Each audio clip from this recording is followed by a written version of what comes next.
Hello, everyone, and welcome to another episode of Selling Greenville, your favorite real estate podcast here in Greenville, South Carolina. I'm your host, as always, Stan McCune, realtor right here in Greenville. You can find all of my contact info in the show notes if you need to reach out to me for any of your real estate needs. Just a reminder, as always, please like, rate, review, subscribe. Make sure you don't miss future episodes. Make sure you support the show, right? Hitting that little like button goes a long way. If you leave me a comment on YouTube, I will respond to it, assuming it's a thoughtful comment and not a Linktree sort of link or something like that. So don't do that. But I appreciate any engagement that I get from you all from the show. Today, I'm not sure when I'm going to be releasing this podcast because I am going on a trip. I am, next week. I'm sorry. Again, I don't know when I'm recording this, or I can't talk today. I don't know when I am going to release this podcast. It could be on February, let's see here. It might be on February 11th. It might be on February 18th. It depends on a few things. But February 11th is my 40th birthday. And for my 40th birthday, I'm going on a hiking trip with my friend Seth, who has been on the show before. We had a funny episode, that was just a lighthearted episode that we did. I believe it was last year, if not the year before. And so that's gonna be fun. Going out west for a little hiking trip. Gonna end in Vegas, and that should go really well. So I will still be available if you need to reach me for whatever. I'm not going phoneless on a trip like this. However, I don't plan to record a podcast while I'm out there, I don't think. And so I'm working ahead, and we'll just see exactly when this gets released. But we do need to talk about, all of that aside, some recent development, no pun intended, that have happened in the world of Greenville development. And I want to just tell you guys this. Housing in Greenville is going to continue to get more expensive. I've been beating this drum for a long time for a variety of reasons, but we just keep getting more information that just keeps pointing that way. And right now we have things happening on the local level, state level, and national level that all lead me to believe we are going to see continued affordability issues in Greenville. We're going to continue to see the cost of living, the cost of housing in Greenville continue to go up unless someone does something. And we've talked about things that can be done in the past on the show. I'm not going to get into that. I'm going to get into why I think specific things that have happened the past few weeks confirm that housing is going to get more expensive. We're going to start with this. We've talked about impact fees on the show a good bit. Greenville County is really obsessed with impact fees right now. Impact fees are basically taxes that are imposed on a developer on every single lot that they develop. So if they have a subdivision of 200 homes, a $5,000 impact fee is something that they would have to pay directly to the county, $5,000 for every single lot that they developed, right? So you take 200 times 5,000. That's the amount that they would have to pay for that subdivision. That amount, after everything is done, studies have shown over and over again that amount gets tripled and then passed along to the consumer. And the consumer is a buyer, right? A home buyer. And so if you have a $5,000 impact fee, you're now looking at a minimum $15,000 increase on the cost of a home to a first-time home buyer, or to any home buyer. And $15,000 in the general scheme of things, like when you're talking about, the average cost of a house in Greenville is over $300,000, might not sound like that much, but I can't tell you how many times I've had clients that wanted a house that was just outside their reach, right? It was like if it could come down $10,000, they could afford it, but where it's at, they can't. And so $15,000 can make or break things for some people. And so Greenville County has been, for several years now, has been imposing impact fees, doing all sorts of stuff with regard to impact fees, talking them up, talking about how, so we had a vote on a penny sales tax not too long ago in order to fix our roads. And there are a variety of reasons why the penny sales tax failed. But one of them was that Greenville County Council, several county council people said, we don't need to do this. We can raise this money other ways. And one of the ways that they said was through impact fees. Well, the Planning Commission in Greenville County contracted, and actually, I'm just going to read this straight from the Post and Courier, okay? Post and Courier did a great article about this a week or so ago, a couple weeks ago. Well, again, depending on when I release this, it might be several weeks ago. All right, here's what the Post and Courier said. The Planning Commission contracted, the Greenville County Planning Commission contracted Idaho-based consulting firm Tischler Bice to conduct a study over the past several months. Carson Bice of Tischler Bice, I hope I'm pronouncing that right, said the lack of a penny tax or similar revenue stream makes impact fees a bad idea for Greenville County. At a January 13th joint meeting of County Council and the Planning Commission, Bice said state law places strict limitations on how impact fees can be spent. Geographic requirements, spending timelines, and use specifications all hem in how the county can use the money.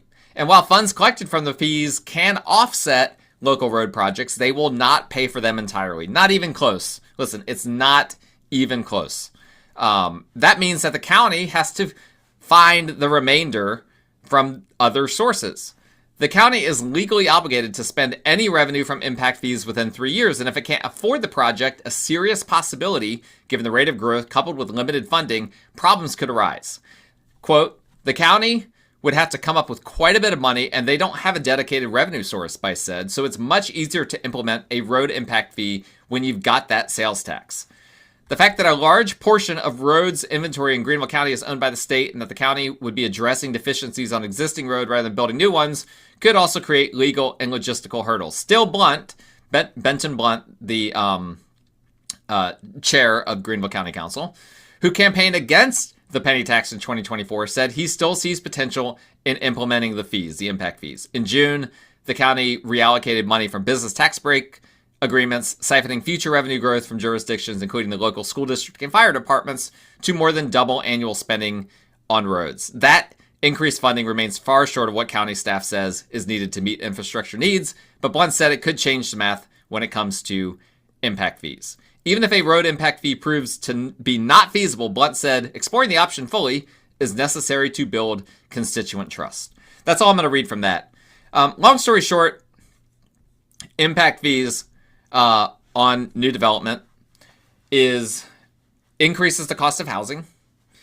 It's not going to put a dent into fixing the roads around here, but Greenville County Council is still obsessed with them and is still going to keep pushing for them. And going to be imposing them as much as possible because it really isn't about roads, okay? There's a reason why, if it sounded obtuse, what some of those quotes in there, it's because it's not about roads. Greenville County Council, these county council people were elected with a mandate. They were put into office with a mandate to stop development, right? Because we've got a bunch of NIMBYs, the not in your backyard people, in Greenville. I mean, they're everywhere, but they're really big in Greenville. And these people don't want any more homes. No more homes. Well, when you stop building homes, which is what Greenville County Council is trying to accomplish, when you stop building homes, the cost of housing goes up, right? The only reason we haven't seen the cost of housing skyrocket the past few years, it's not directly because of mortgage rates. Mortgage rates are having an impact, but it's really because of new construction, because new construction is cheaper to buy right now than, on average, than existing home sales. So people are going to new construction. Well, if that new construction wasn't there, that would be really, really hard, right? That would make housing so much less affordable for people. So on the local level, that's what we're experiencing. On the state level, here is what Governor McMaster just said recently in his State of the State address. Now, Governor McMaster is in his final term. There will be a new governor election this year, and it's going to be very interesting to see how they approach this. But I'm going to read you a direct quote from his State of the State. He said, last year, the U-Haul rental company ranked South Carolina as the #1 destination for their moving trucks and vans. I believe it. Left unaddressed, we will face future problems with water and sewer access, traffic congestion, road and bridge repair, demand for electric power generation, public safety, school overcrowding, and healthcare availability. Therefore, I submit to you that the time has come and reality requires that we assess whether our state's infrastructure and government services will be able to catch up if this unrestrained, out-of-state, my emphasis, unrestrained, out-of-state population growth continues. Woo! That's a shot across the bow right there. The governor of South Carolina is saying we are growing too much, too fast. When have you ever heard a governor say that? South Carolina is such a unicorn in the United States of America. But the reason is our taxes are pretty low, so that brings people in. But then because the taxes are low, we can't afford all these to upgrade all these infrastructure things to the extent that they need to be upgraded. And of course, South Carolina is a humongous vacation destination, right? And it used to just be Myrtle Beach. Now it's also Charleston. Now it's all the islands down south of Charleston. It's Greenville. Right? Greenville is now a huge tourist destination. Columbia gets a lot of not tourists, but a lot of people from out of state visiting for political stuff. So the entire state of South Carolina is having people visit, and it's having people move here. And the governor, for the governor to stand up there, I'm telling you, I was so shocked when he said this, to say it's too much growth. We can't handle the growth. Now, the very next sentence, he said that we need to reduce taxes in our state. And I think that that's really the reason why he's concerned about the growth, is that he sees the tax revenue simply isn't enough. And he wants to, he has pledged to reduce taxes. There has been a little bit of that's done during the governor's 2 terms. But not tremendously, right? It hasn't had a huge impact, relatively speaking. So he's been all about lowering taxes, but the problem is that South Carolina is not in a good place to lower taxes because we have so many different needs. Now, how would we stop this unrestrained, out-of-state population growth, as the governor described it? I have no idea. Like, what does that mean? How do you stop that from happening? And if you do stop that from happening, then what? And so, long story short, what the governor is explaining here is that we have a tremendous amount of people moving to the state. That's only going to continue. That's going to continue to drive up the cost of housing. I don't see any solution for that, except probably increase taxes, right? That would be the one thing. And I'm certainly not cheering for increased taxes. I'm pretty anti-tax for the most part, unless it's absolutely necessary. But we've got, in the absence of that, people are going to continue to move here. They like the climate. They like our tax structure. They like everything about South Carolina. And so it was already ranked number 1 for U-Haul for people moving here. I think that's going to continue. And it's going to be super fascinating as we have the governor election this year, what tone that they all have. They're all going to have to figure out the right tone to strike between being anti-growth versus, taking a different approach that's pro-growth, but also, well, how do we keep up with the infrastructure, right? It could end up being an anti-growth versus anti-infrastructure sort of environment. And I really don't know where that's going to go. So it's going to be fascinating. So that was on the state level.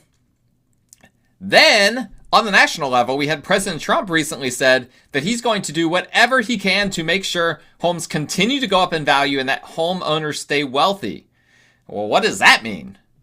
Not super clear. Again, he's just saying it. It doesn't mean he's going to do anything about it. And it could just be something he's saying, excuse me, because homeowners vote more than renters, excuse me. And he actually wants to start seeing how people respond to these messages in order to get his midterm messaging right? Trump will do that. He's known for that. He'll put something out there and then see how people react to it and then tweak his messaging. Or, another possibility, maybe he is actually hearing concern about home prices and he wants to do something to prop them up. In my opinion, that would be a bad thing, right? That sounds like quantitative easing, which tends to juice our economy in ways that we don't want it to happen, and creates housing bubbles, among other things. I don't want that. So I hope that that's not what he's talking about. Or maybe, and this is the theory that I like the most, theory that I came up with, by the way, maybe other people too, but perhaps Trump is seeing that there isn't much that he can do to make housing more affordable, since that is more of a local/state level issue, because that was something he talked about last year, that he wanted to make housing more affordable. Well, it turns out there's not much a president can do in order to do that. And so maybe he just kind of came to that reality. So now he's flipping the message to the opposite message, which is that we're going to make housing more expensive, right? Which is the other way of saying we're going to make sure that it stays valuable. We're going to keep it expensive. And this is actually something the federal government can, in fact, influence. Although I don't, again, think it should, because the free market should be determining the cost of housing. So perhaps that's what's happening. He's basically like, well, I'm not able to make housing more affordable. So all of those people that message would appeal to, there's no point in me even going with that message. But we've got all of these other people that want housing to remain expensive so that they can keep building wealth. Well, I'm going to speak to them and tell them, hey, your housing, the home that you own, the real estate that you own, is going to continue to go up in value. I'm going to champion your home value, your property value. Perhaps that's what he's doing. But regardless, that is a hard pivot from what Trump has been talking about now for several years. He's been talking about making housing more affordable, and now he completely flip-flopped to the opposite message. And so now we have, again, local, state, and federal level, basically everyone is saying we don't care about housing affordability anymore. We are concerned about other things, right? On the county level, they're concerned about stopping development. On the state level, they're concerned about infrastructure. And on the federal level, they're concerned about the collapse of home prices. What all of these things mean, ultimately, the most likely outcome is the cost of housing just continuing to go up in Greenville. And I'm not trying to be, a doomsday prophet here. I'm just trying to tell you guys what's true, right? Because you hear a lot of people out there that think housing is going to get cheaper for one reason or another. And every time I look at data, every time I hear these things from local, state, national politicians, everything I hear points in the opposite direction. Things are going to continue to get more expensive. Now, we could have an economic crash that could cause prices to come down. Cyclically, that's likely to happen at some point in the next 10 years. But right now, it doesn't appear to be happening. And so what do we do with that? I think that we just have to live in this reality. We just have to be realistic about the state of the market. The market is unaffordable right now. That's going to continue unless, really the only thing right now, in the absence of building more homes, which, again, we're getting tons of pushback right now. And that's one thing I think that perhaps the governor was implying in his State of the State speech, was that we need to stop building houses. He didn't say that, but that would be about the only thing that you could do to try to stop the unrestrained out-of-state population growth that he's referring to, not give them places to live. There's not a whole lot else that you can do. So we've got, I don't even remember where I was going with that, but we've got all of these different things converging, and it means that, oh yes, I was going to say, in the absence of building more houses, we will only see affordability improve if mortgage rates come down. Well, I just talked recently about Kevin Warsh being the Fed chair, that's probably not a good thing for mortgage rates. And we might not see mortgage rates go into the fives all year, even though many people predicted that they would. And so here we go. We've got an interesting dynamic, and this is going to be continuing to be a problem, right? I've been preaching about housing affordability for some time, but here we got in very short succession local, state, and federal level statements and things happening that all point to one thing, and that's nobody is concerned. Nobody in power is concerned about housing affordability right now. And when that happens, that means that housing becomes less affordable, right? Because nobody is pushing towards housing affordability. And so obviously we will keep tracking the market stats and seeing exactly what direction they go in Greenville over the year and over these next several years. But right now, if you're hoping that housing is going to get more affordable, really what you need is for mortgage rates to come down. That's your most likely situation in order to get that dynamic. That's all I have for today's episode. So thank you guys so much for listening.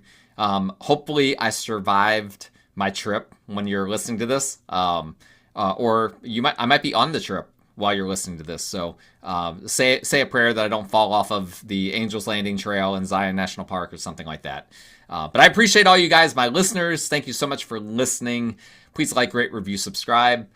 Please, if you have a friend, tell a friend about this show. I never asked you guys to do that. Tell a friend about the show. I'd appreciate that. And if you need a realtor, my contact info is in the show notes. Thank you so much. We will talk again next time.